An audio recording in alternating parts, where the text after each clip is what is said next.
Ambur Mutton Briyani.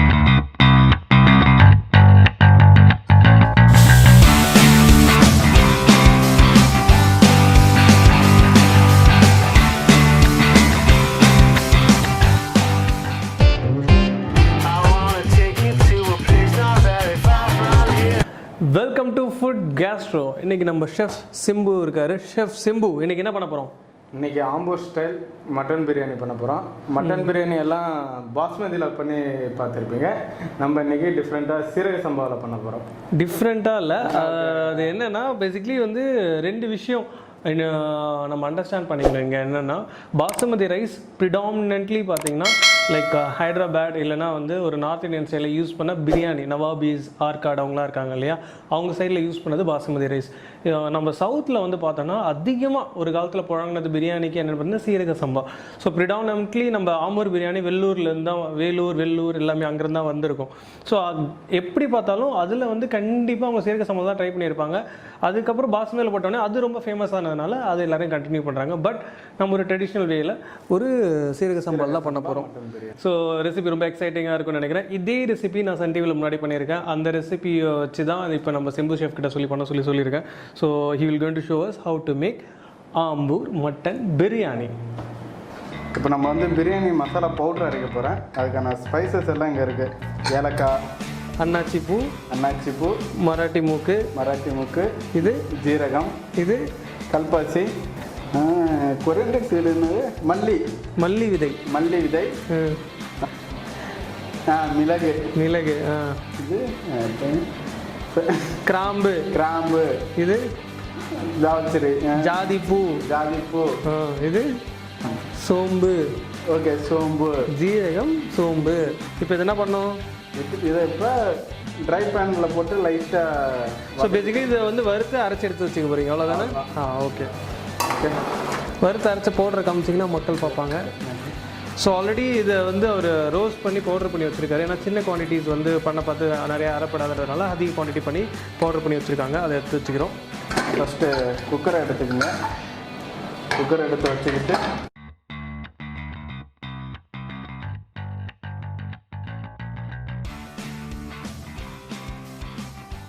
Biryani இலை,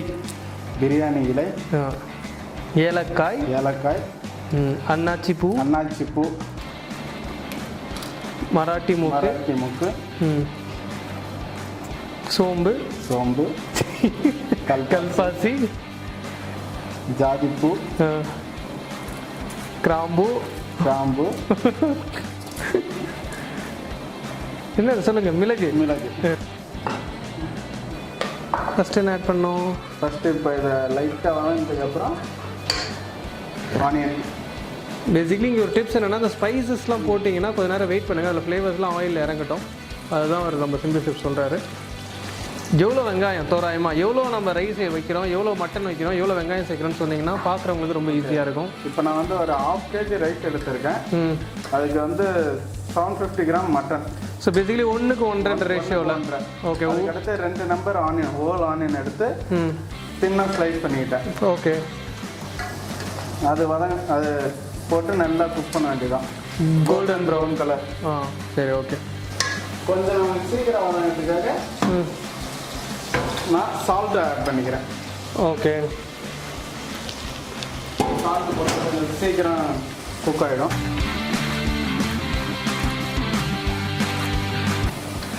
இப்போ பார்த்தீங்கன்னா ஆனியன் நல்லா அந்த கலர் ஆல்மோஸ்ட் வந்துடுச்சு, கோல்டன் ப்ரௌன் கலரு. இப்போ நம்ம வந்து க்ரீன் சில்லி, அப்புறம் ஜிஞ்சர் கார்லிக் பேஸ்ட் ஆட் பண்ணுறோம். எவ்வளோ க்ரீன் சில்லி? ஒரு 5 நம்பர் க்ரீன் சில்லி கரெக்டாக 1/2 போட்டுருங்க.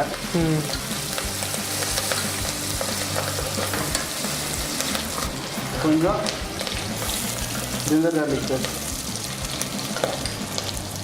ஓகே.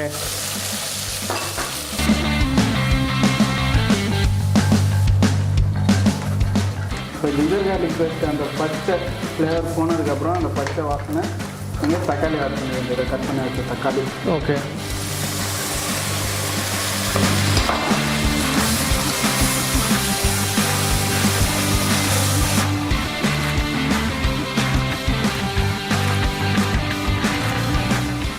இப்போ இது கூட கொஞ்சம் கொத்தமல்லி, ஓகே. கொஞ்சோண்டு புதினா போட்டு நம்ம குக் பண்ணிக்குவோம்.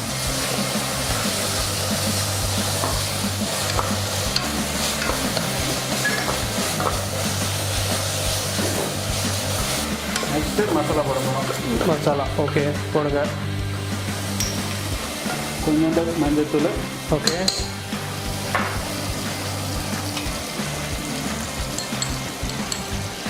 கொஞ்சோண்டு சில்லி பவுடர்.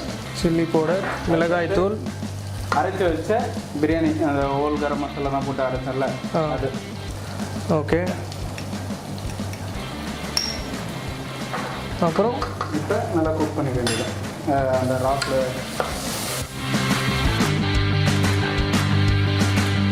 மஞ்சள் உப்பு போட்டு மட்டனை நல்லா கழுவி வச்சுருக்கேன். இப்போ மட்டனை போடுறேன். எவ்வளோ மட்டன்? இது 750 கிராம். ஓகே.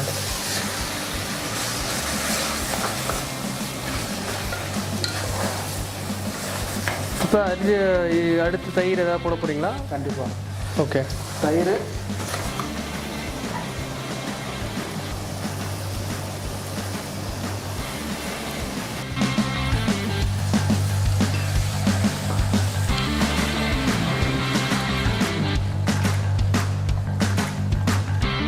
ஸோ இப்போ வந்து நம்ம எடுத்துருக்கிறது பார்த்திங்கன்னா ஒரு 500 கிராம், அதாவது 500 கிராம் ரைஸ் எடுத்துருக்கோன்னா அதுக்கு ஒரு ஆல்மோஸ்ட் 700 ml வந்து தண்ணி நாங்கள் இதில் சேர்த்துக்கிறோம். சேர்த்து கொதி வந்ததுக்கப்புறம் நம்ம இதில் போட்டு ஃபஸ்ட்டு ஒரு 4 விசில் விட்டுட்டு அதுக்கப்புறம் ரைஸை போட்டு மீதி விசில் விட்டோன்னா நம்ம பிரியாணி ரெடி ஆகிடும். இப்போ மட்டன் போட்டு தண்ணி ஊற்றி வச்சு ஒரு 4 விசில் வரையும் க்ளோஸ் பண்ணிட வேண்டியது.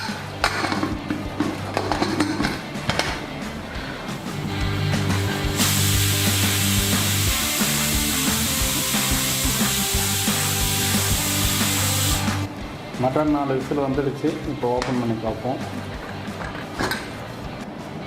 ஓகே. இப்போ ரைஸை வாஷ் பண்ணிக்கிறேன் நான். ஜஸ்ட் ஒரு வாஷ் தான். ஸோ இது வந்து மேக்ஸிமம் வந்து பிரியாணி போடுறதுக்கு முன்னாடி ஸ்டேஜில் வாஷ் பண்ணுங்கள், ஊரெல்லாம் வைக்கக்கூடாது. இப்போ நீங்கள் போட போகிறீங்கன்னா அதுக்கு முன்னாடி ஒரு வாஷ் பண்ணி அதை எடுத்து. இப்போ நான் ரைஸை வாஷ் பண்ணிட்டேன். இப்போ இதில் போடுறேன்.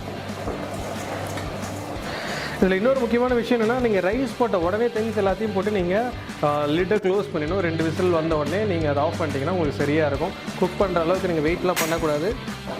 இப்போ கொஞ்சம் கொத்தமல்லி, அதுக்கப்புறம் புதினா. ஓகே.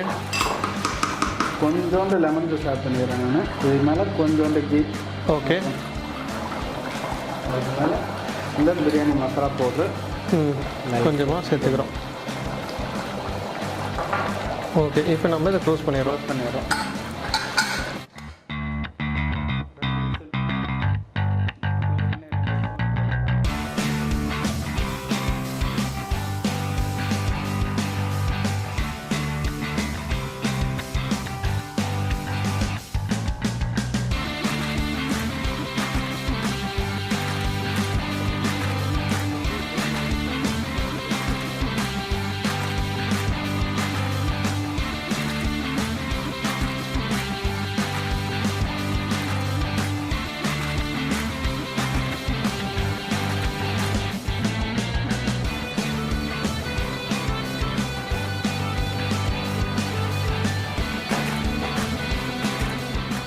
இன்னைக்கு ஒரு எக்ஸலண்டான மட்டன் பிரியாணி ரெசிபி நம்மளுக்கு சிம்பு ஷெஃப் சொல்லி கொடுத்தாரு. ஸோ இதே மாதிரி சூப்பர் எக்ஸைட்டிங் ரெசிபிஸோட உங்களை வந்து பார்க்குறோம். Until then, bye from Chef Sara and Chef Simbu.